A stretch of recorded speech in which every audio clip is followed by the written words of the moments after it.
Are you ready? I'm not ready. We're on? Ready? We're on. Oh, hi. Hi, welcome. Ready or not, here we are. Here we All are. right, so there you go. Hey, it's Roy, and look who's here. So I'm back. Val decided to join us. So, and today we're doing some questions and answering period about fusing and specifically. So thanks for those of you that gave us some questions ideas, early. Yeah, that's great. Thank you. And then while we're talking, if you have questions, Kaylee's behind the phone and she will read them out to us or when we get an opportunity. But yeah, we started a little earlier today, so for those of you that can join us, thanks for doing that. Yeah. So we're just going to jump in with all the great fusing questions that we got, and this one is from Barbara, who asks this one. You get this a lot in class, right? Too, don't you? Is all glass? Oh yeah. Is all glass is all glass for fusing, and is all fusible glass for stained glass? And so the question is. It would be nice if there were questions that just we could go yes. Yeah.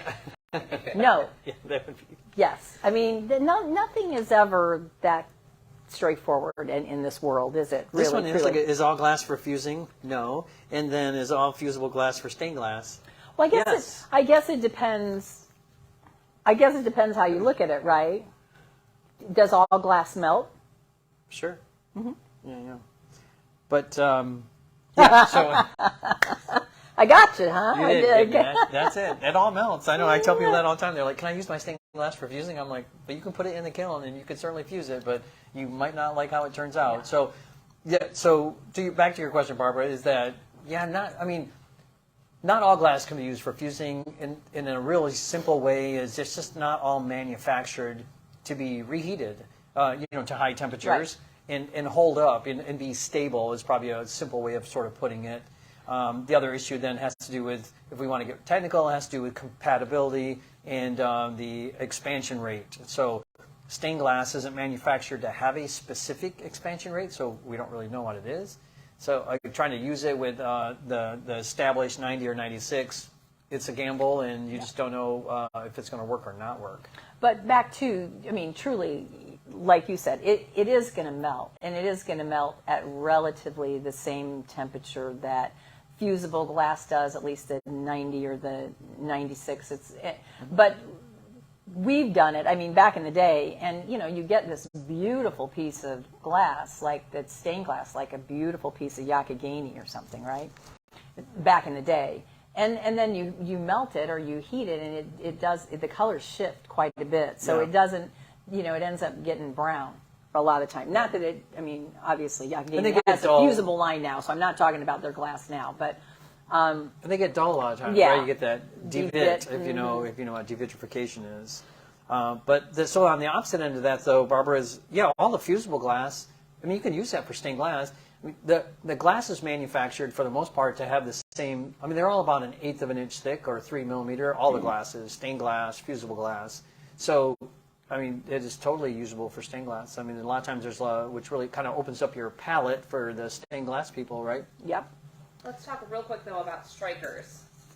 Yeah, there are a variety of. So some manufacturers make some fusible glasses that are called strikers, and what that means is they don't actually reach their color until they're in the kiln. So, for example, you might buy something that says it's red, and it might look pretty orange looking, but once you fire it, it turns red. But again, if you're using it for stained glass, it's going to be whatever the unstruck color is, whatever. So that does tend to, I think, make some people pretty nervous. We have it labeled pretty good here. We have examples under the glass that show its fused color, finished color. So, but wouldn't you say for the most part, it's going to say in the color of the glass or in the title of the product name, it's going to say striker. Usually it says striker, so that's a good indicator that, again, the color when you receive the glass is not going to be the color it's going to be once it's fired. So you're right. So that does make it a challenge for stained glass people because. So people ask why? Why don't they pre-strike it, and why do they leave it that way? Well, I don't know the answer to that, other than. You stumped her I know how I said that. Oh, my goodness. But I haven't gotten an answer, I guess is probably a better way of putting it. But I'm pretty sure it's just a cost thing, right? So they could run the glass through the Lear again and then get it to strike. But again, it'd be time and then Exactly. energy. Don't you think that's probably it's totally what it is? Because I'm pretty sure. they have the end color they want, but instead of, because we know we've fired things here, and it didn't stay in a specific temperature range long enough, and it didn't strike. Yep. So we'd have to do it again and then get it to actually strike to its true color. So I bet you that's it. I Yeah, bet you it's it's just just a cost, cost and thing, so- having to keep doing it. Sure. But they're kind of fun. They are. Some of them are really dramatically different, and it's kind Yes, of fun they to see. are. So, well, if you're listening, Barbara, hopefully Yeah, we answered your hope we question didn't for you. babble too Hopefully, much on we that one. Kind of got off. I grabbed Sorry. these. You don't want me to show those. What is that? If The- you're testing, Oh. I grabbed the stained glass thing. No. No. Okay, so then let's go. So next question is, do you want to read the next one? Or? Yeah, but Oh, you got a plan. Kaylee print. I mean, this is truly Yeah. like a fly by the seat of our pants thing. I mean, I haven't really seen all Yeah, well, these. that's so right. It's kind of I know. So it's like a blind reading of a question, and then you have to answer. Oh, yeah. I'll read Oh, it. I'll read it. You answer it. Dang it. Okay. Catherine, would a light sprinkling of 90 COE Frit on 96 glass be a disaster? Same with the 90 COE and thin stringers of 96. And what do you say? So the question was, would it be a disaster? I guess, right? Is that the question? So That's the question. So somebody. Either way, I think you could say 96 on 90 or 90 on 96. Yeah, so, right? It yeah. would be the same difference. So yeah, the real question is, then, I mean, what can you get away with if you're trying to mix the COEs when you're fusing? Which, I mean, Val and I we joke about it, but we'd say at the big, I mean, it's at your own risk, and so Yeah. man, I mean, I don't think there's like a quantity. You can't say you can put 2 stringers Well, on and you're going to be good. Yeah, but- let's be honest. You and I both think that, yeah, there's probably a time where a little 90 on 96 isn't going to be a big deal, or vice versa, or the stringer situation, a little 90 Yeah. stringer on a 96 piece, few pieces here and there, probably not a big deal. But that's like, then we laugh and say, but where's the cutoff? I mean, how do you know when enough is too much or enough, or however you say that, right? yeah, other and- than just trying it. Yeah, other than just experimenting. So then you had a good point, so if you're going to do that, I mean, that's once again a little bit of a risk, because you're not exactly sure how much you can get away with. But the other side of that is selling. Are you selling your thing? If you're thinking about doing something like that, are you selling, or are you just making things for your own entertainment or gifts or what? I mean, because I'm not sure personally I would want to introduce something that I knew was not compatible, no matter how little, if I knew I was going to sell it, because you won't always know right out of the kiln if the stress is going to be of such that in another week or two it could break. I mean, you're just not going to know. So I just kind of think the responsible. Not even just weeks, years later, we've had issues with pieces. Yeah, so it's a risk. I know the other word I get hung up on the question was the word disaster. I mean, if you've experienced this before, the glass would just crack, right? It's not going to explode in the kiln. It would just crack. And as we've sort of been saying, that the risk is that it could happen tomorrow, next week, 6 months from now, a year from now. So I'm not sure it's if it's worth the risk. I try whatever in a kiln. I mean, personally. I mean, not many things stop me from trying to do things in a kiln to see what I can get away with. But Yeah. but sometimes I But draw you the got line. it. Well, and we also talked a little bit about that's just if you do that, and something does happen down the road, and if you are someone who's in business or selling or something, that's not really good for your reputation either. So Yeah. So, well, part of it too was I was thinking that like people use enamels or paints on glass. And they don't have they have a COE, but it's not specific to the glass, right? I mean, you're not buying your enamel, like a 96 enamel to put on your 96 glass, right? You buy a glass enamel and then paint that on there. But it works sort of the same way. It's such a small amount, it's so thin, is the issue is how you can use those types of things without causing issues. So I guess it's just, how risky you are and what you think you can get away with, right? So. Yep. Not against the law. It is not against the law. No, it's not. Nope. That's a good one. So, Okay, so now what? Yeah, next question is from Gracie. Please advise the best way to cut the perfect circle for a fusible glass.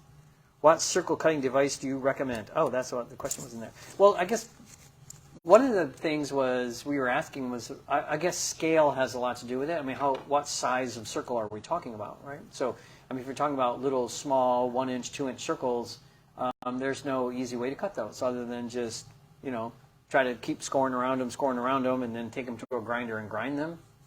I mean, Delphi does sell some pre-cut circles, like 1-inch clear and black, and some colored ones, I know. But if you're talking bigger than that, then there are devices. We grabbed a few. I don't know. We hadn't really planned on going through all of them, but we did grab Those. those. They're sitting over there. Do you want me to grab them? I don't know. Do we want to? I don't know. Yeah, that one I was going to set up, but that's all I right. also think want to show a that, picture of it. yeah, part of the thing we talk about too is that, some of the, I mean, they're all, they all cost money, obviously, right? So, I mean, how much do you need it? I mean, if you're going to do a circle every couple weeks or are you going to do some kind of production work where you're going to do multiple circles every day? Well, I think that can help sort of determine Yeah, I think so. how and what extent you want to go to get a circle cutter, because they make them, in We different. have done a circle cutter video, I do believe, in the past. Well, as we were well. wondering, and Yeah, then we we thought touched maybe we Briefly had on it. one. I know but, we did the Cutter's Mate, and I think we did the Easy Cut Lens Cutter. Yeah. So I can also put that link to the video here in the comment section below. Yeah, as we've well. done those. We grabbed a couple others, and real quick, this one's made by Cutters, or creators, the makers of Cutter's Mate. It's a circle cutter. They make a couple of them. This one is the small one, so you can do a circle. They say from 1-inch to 12-inch, and then it's nice because this little setup here comes with a grid. Everything comes with it. The cutting head is already on the cutter, so you don't have to use your own cutter or buy a separate cutter. The least expensive circle cutter we have is this one here made by Diamond Tech. It's a Studio Pro. And what's the nice thing about this is you do use your own cutter. So depending on what you're doing, this is actually also a strip cutter. That's why this whole setup looks really kind of confusing. But it is a circle cutter, and you just use your own cutter that just slides into the opening here. And then the ones that Val and I use often in class are these ones from Bowl, Silver Snit circle cutter.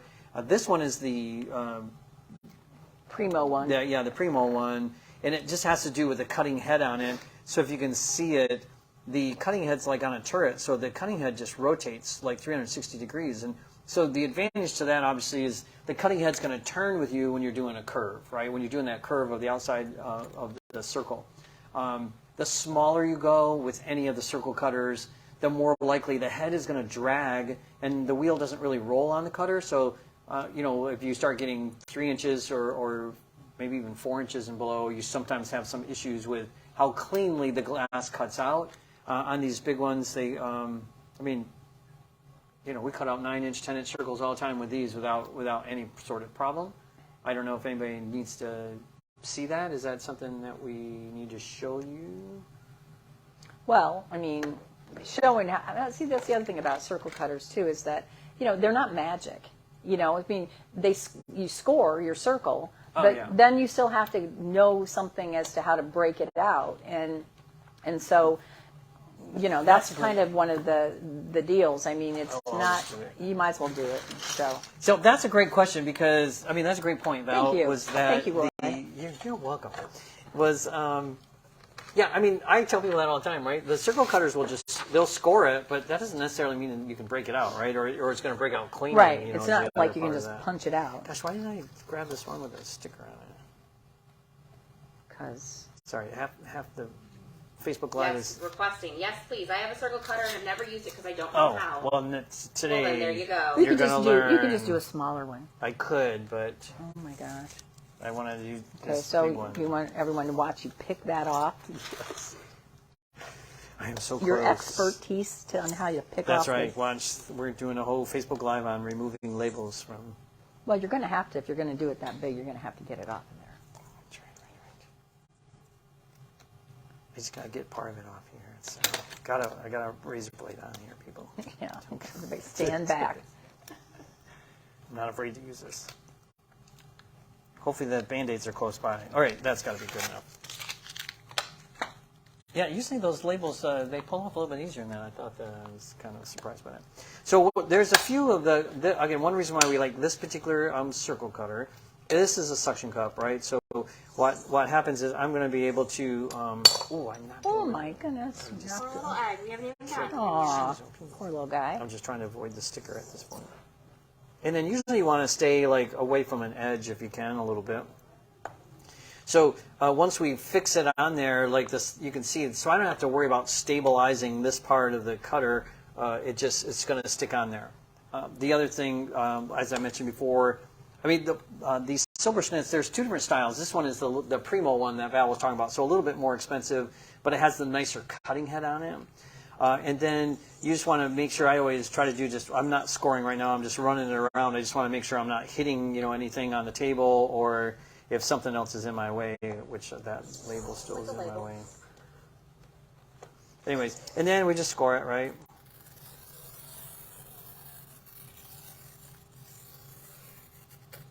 And as we've all have mentioned, is that, scoring is one thing, but breaking it out is a totally different thing, right? So I've scored it. So now we want to get this, and I can tell you there's a variety of different ways of doing this. Around here we do it in this manner. So this is the side that I scored. I'm flipping it over so the score is down. And then we do it on a stack of paper. But we sell like a, we also have like a rubber mat that works pretty well too. I just couldn't find it, but we have lots of paper around here for wrapping glass. And then, so what the point is, or people do it on carpet, you need something that's going to have a little give to it, right? And then we're going to push here and then get this to start breaking. And sometimes, so I push just till I created, enough force, and you can see where it's breaking here. And then what we're going to do is just follow it around with my thumb. A lot of times I use the back of the running pliers because sometimes it's hard to, get in there. Makes your thumb sore. Yeah, it does make your thumb sore after a little while. So I'm just going to come in. This part, though, is always tricky for me because I always push way too hard and I end up breaking it. But Can you see it running? can you see it kind of running around? You Right. could spin it I could spin it. so she could see it. Oh, sorry. It's all about And the- then run that way. Yeah. There you go. And then, the closer you get to the edge, the tougher it is to get this to come around. But so I always try to usually, I would have left a little more space except for that. Yeah, but if you're trying to be, stupid if that's label all on you the have and have to leave that amount, if it breaks there, it's not a big deal. And then you hear that little pop, that lets you know that it ran, and met up with where you started. And now we need to break it out. And then same deal. I've seen people do this 100 different ways. But this part is the part that some people will do right after they score, which if you don't crack this circle good out point. first, then you can't relief cut up because you'll just send it running right through. So the only reason this is going to work the way he's going to do this is because this circle is actually already cracked out. So the score can't jump through the already broken. Now I'm going to make these little kind of tangent scores to the... so I'm not a fan of going like in this way or in from the corner going straight in because I know that thing is already broke, as Val's pointing out, but I swear I've had one run right through before. Yeah, I do it. Similar. I start here and I go out with my score so that I'm not risking running nipping into into- it. nipping I into it. I just don't. No. I don't know. No, if you I can know. see, You've always done it that way. I don't score up to the. There's no Right. reason to score up. I Right. stop about a quarter of an inch from the edge because Right. it's still going to do it. This is the one I got to score through this label. So I don't think you're even going to need that I'm one. gonna need it. No, you're not. Break out the others and you won't need that one. Thanks. Stand back.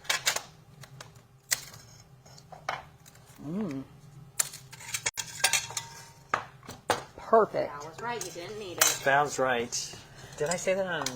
Oh my goodness. Got it Oh on my live gosh. video. And then, again, one of the nice things is that you don't have to do anything to the edge, right? I mean, that's one of the really great advantages to using circle cutters, is that if it breaks out like that, which, like I said, about 5 inches on up, you should be able to easily do that without a problem. As I mentioned, the smaller you go, the trickier they are to break out. And also, we're not stupid. When we demo things, Not stupid. we demo things that we know are going to turn out. Now, if I that get were that. a piece of glass that we could Oh, not yeah, see through, it becomes a little more difficult because you can't see, when you flip it over, you can't see where the score is So you kind, I mean, it, you know, it's still, but I'm only trying to say that because, once again, I don't want to make people feel like it's just the answer to everything. I mean, because exactly. Like there's it's always still, going to be that easy. there's going right? to be technique, and there's still going to be, you know, the more opaque the glass is, the harder that is to find that. You still can find it Yep. and get it to crack, but it might not go quite that smoothly like this one did. So. But usually, when like on a circle, a lot of times when you're trying to do the running it, or doing the score lines, if it breaks wrong, almost always it breaks kind of away from it, right? So every now and then it'll break into the circle, but probably But not very much. 9 You're out right. of 10 No, times it not kind of very breaks often. off outside the circle. So, but that was the circle cutter. So yeah, so if you're going to need 50 circles in a month, then that might be that was that I might like be that something when we you talk might about want. that. Yeah, when I'm talking to customers about like when they're thinking about circle cutters, I always, like Val did earlier, I just ask them, well, how many circles do you think you're going to cut? If you love circles and you're making all your projects that are round, I mean, it's really worth the investment of buying the slightly nicer one. I mean, if you're making a circle every 6 months, then yeah, probably. So I've got a question. So I have the Studio Pro circle cutter. Would I need to position the cutter straight or at a slight angle? We're looking at the cutter head of the cutter. The Studio Pro. This one? That one. Mm-hmm. That's So this one, you would have the cutter. Straight up and down. Yeah, you really want the cutter on these type of things as perpendicular to the surface of the glass as you can get it. So you should hopefully find one of these little slots where it fits in there pretty tight, and then stop Straight you up and down. from trying to rock the cutter too many different directions, right? Does that help? Yes. Good. Thanks for asking questions. That's what we're here for. That's good. I know. Right. Well, that's the next one. All right. April and Trish. Oh, this is you. I'd like to know, April and Trish, I'd like to know about wire to use for hangers. Type, best gauge, any do's or don'ts. Thank you. You're welcome. That was nice. Well, Wow. we do sell Wire. wires. So we just brought some of the examples of the things that we sell. These are like the little hooks. And so at least this green and this pink one you have turned over Oh, there. sorry, I had it turned. And it shows you, the kind of legs it kind of has on it. So it's basically those little legs go down in between the two pieces of glass. And I think that This one's right. this one, oh, that one's just It's got one this of the one. smaller ones, but it's got these in But there. it's the same. Yeah, but you Same- can see. same concept, yeah. I mean, when you're using wire as a hanging device in fused glass, it's got to be between two pieces of glass. The Yep. glass melting around it is what's going to hold it in place, right? So that's kind of, makes a nice little loop up there. I don't know, it's kind of heavy for that, but whatever. Anyway, and so then we have these wires. This is the Stamen, so it's the 24 gauge, so you make your own basically with it, Yep. right? And 20 gauge.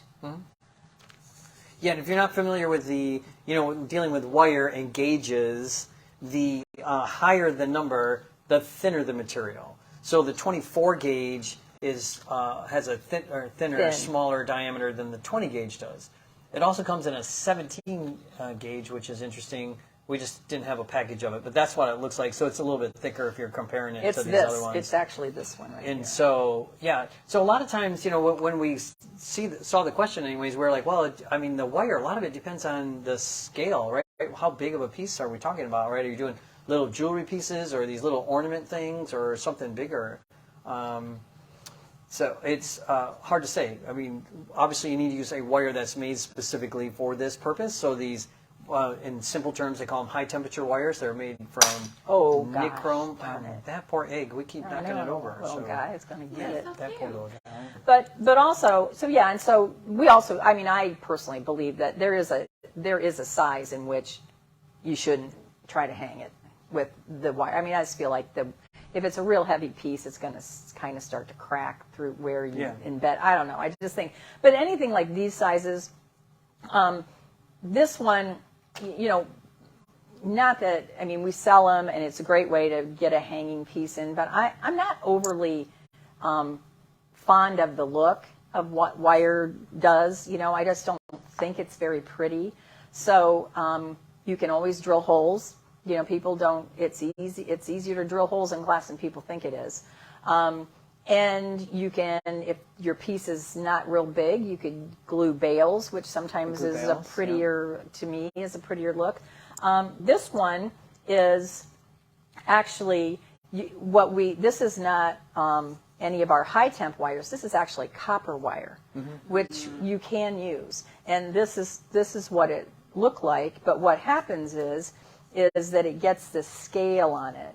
So we were going to see how it turns black, and then we were going to bring a piece of steel wool in, but someone forgot. One of us forgot to bring it in. And so, you could steel wool it and get some of the black off, and then you can barely see that it's a bit of a darker copper color, but it's never going to be this. Yeah. It's never going to be this shiny. Yeah, it oxidizes is really what's occurring. And right? and it also weakens. Yes. So, if you're going to move this around or try to, you don't want to mess with it much if you're going to use too, it. if I'm not mistaken. Yeah, I didn't do that one, so I don't This know. little But anyway, we brought a couple other little yellow things in chick. because just not only do you need it to hang, but the wire can be kind of fun to do, like his little legs, his little feet, and he stands up. So the wire can be kind of fun to play around with, just to make some detail work.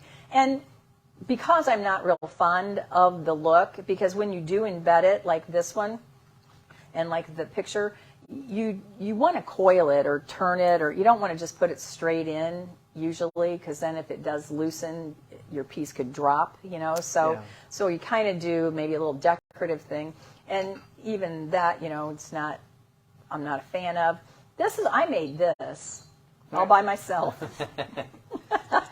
Did you break it yourself? Or? No, someone was a little too tall for where I had it hanging. But what I wanted to show you about this, and this is why I keep it for my class, is that I just cut a couple squares of what the background glass was, and then I just put the opaque over the wire. So in the back is opaque too, so you can't really see, but it just kind of hides the wire. Yeah, that's a great and then way. I kind of think it looks, to me, that looks a little better than this kind of thing. But it's, to each their own, and you can use it. They make it, it's available, and there's really nothing more to it than just sandwiching it between two pieces of glass so that you can get it melted around the wire and hold it in place. So, okay. Good, but thanks for the questions. What's the next one? Debbie has. Oh, this is a long one. How do you know? This is a long one. How do you know what the firing schedule should be? I get that depending on the amount of fuse or slump desired, the heat should differ. But how do you know what the temperature should be and for how long? Is there some sort of chart to follow, including variances for the different types of glass used in different projects? As I already understand, not mixing different COEs. Sorry, I was stumbling on that last sentence. But basically, I guess Debbie's asking about firing schedules, and how do you figure them out, right? I mean, how do you know about temperature, and how do you know about time? And there are specific temperatures in which the glass should do specific things. So first of agree all, with that, you kind of need to learn that, right? So Yep. So full fuse, we pretty much determine that 1450 Fahrenheit is going to get you to a full fuse. 1250. I mean, and these things vary. They can vary a little bit, right? I mean, Oh, sure. different people have different opinions. I know firing schedules from, say, like Oceanside, or don't they go up to 1480 or something? I mean, we're not trying to say anything different than what we do is wrong. It's just what we do because it works for us. Yep, that's right? a good way of putting it. And then the 1250 slumping temperature is more the temperature we use to actually slump into molds.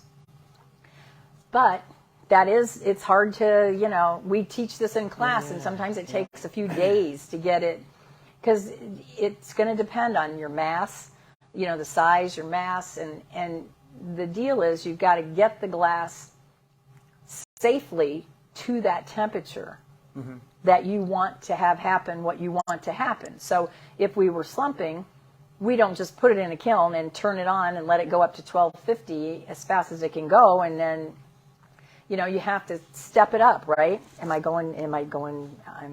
No, you're doing all right. Am I going too in depth?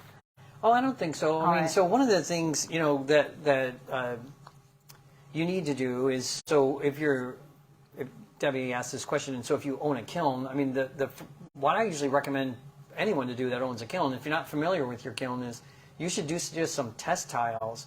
You should take, like, just even if it's 2 layers of glass, and then fire it at some temperature. Just pick a temperature, probably a tack fuse or higher even.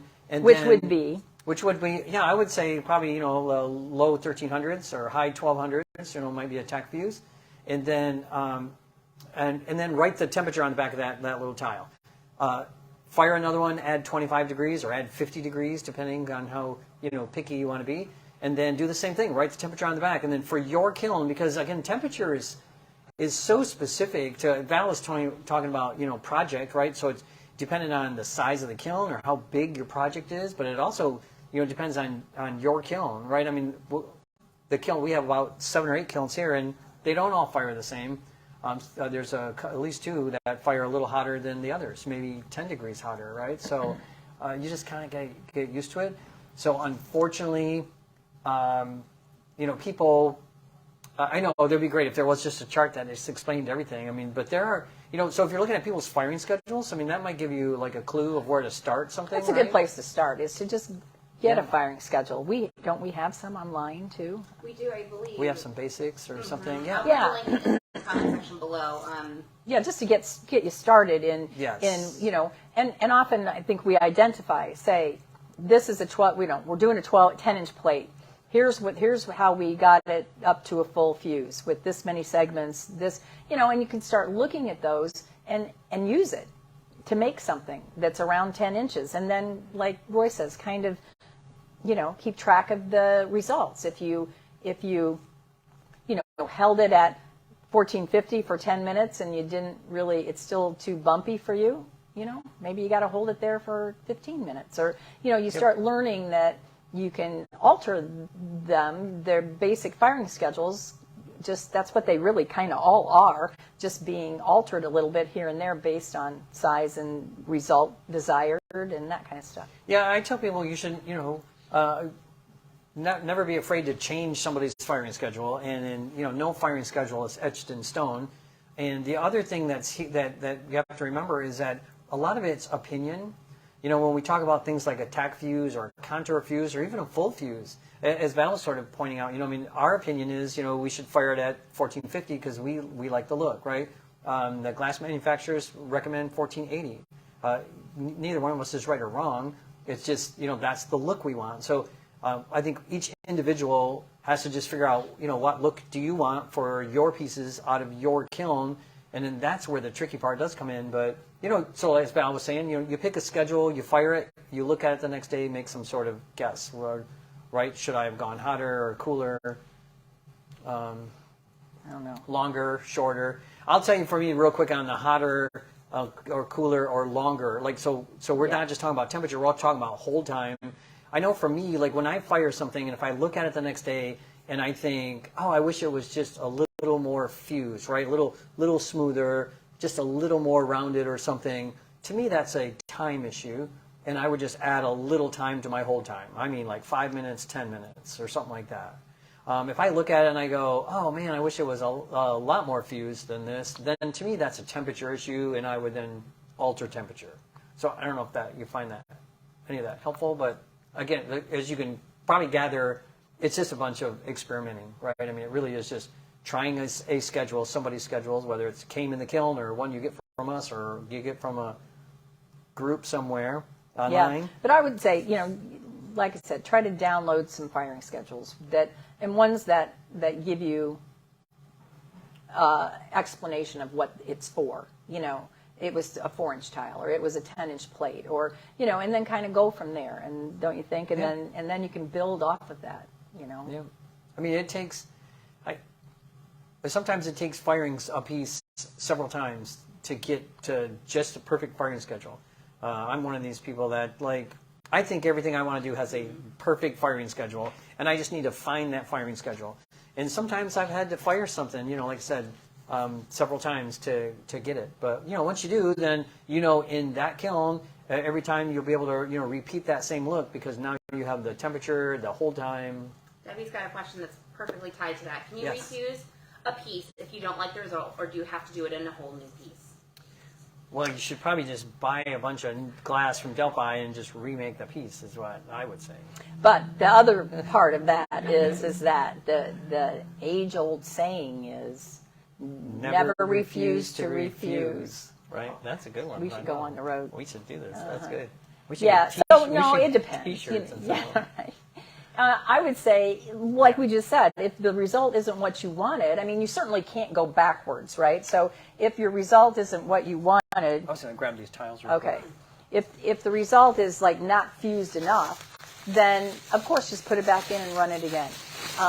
You know, if you've slumped a piece and now all of a sudden you hate it and you want to refuse it or something, you can always put it back in the kiln, go back up to a full fuse temperature and see how it drops back down and then reuse it. It may not drop back down in the identical shape that it was, but I mean, yeah, you can redo things a few times if you want to, yeah. Yeah, I showed these tiles a lot in class, and so these are just some dragonflies, pre-cut dragonflies that are on this base piece of glass, right? So just an 1/8 inch, and so I always tell people, so like if you're aiming for this look, which some people might use the term contrafuse to kind of describe this, if you're aiming for this but you got this, well, that's, you know, you could refire it. I mean, that'd be pretty easy to do, right? Just put it back in or leave it in there and just refire it to try to get like this.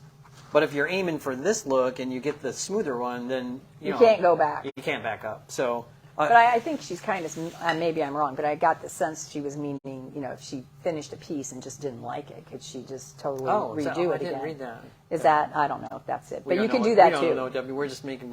Yeah, we're just babbling. We don't know what we're doing. Yeah, I don't know if I like standing on this side. It's weird, right? Are you freaking out? That's right. No, so yes, you can But, always yeah, go you can always further find- by refusing something. And like I said, if you've just got a piece you just hate and you want to put it back in and add something else to it, or, you know, cut it in half. I mean, you can Yeah. redo some, you can.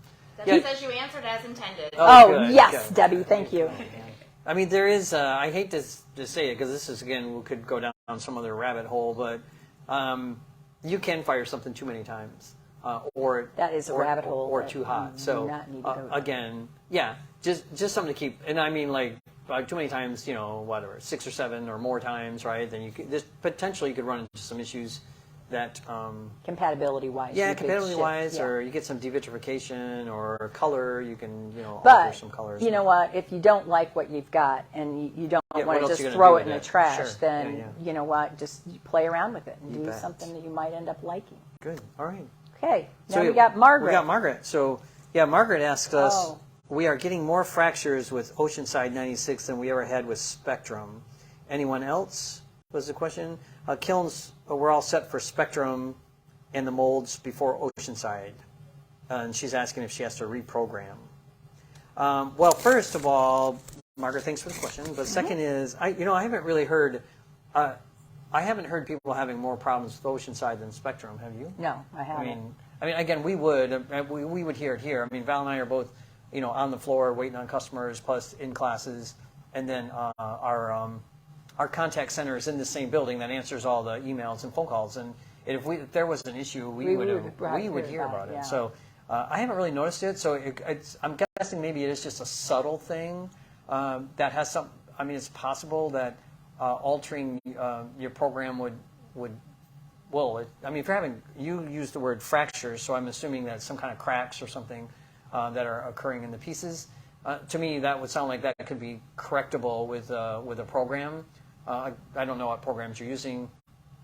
I think maybe, if you could send us some photos of them, of what they look like, that sometimes helps us. And then a firing schedule, if we knew the specific firing schedule, we could maybe offer up some advice. And if you want to do that, outside of this live Facebook, that would be great. You could just email us At Facebook at delphiglass.com, right? And Yeah. then, Because we truly are always interested in. I mean, we enjoy that. We've been doing that for Oh, years. gosh, yeah. You know, like the CSI type thing. I mean, it's really interesting figure it out, yeah. to because we still have those things where we'll look in the kiln and we'll go, whoa.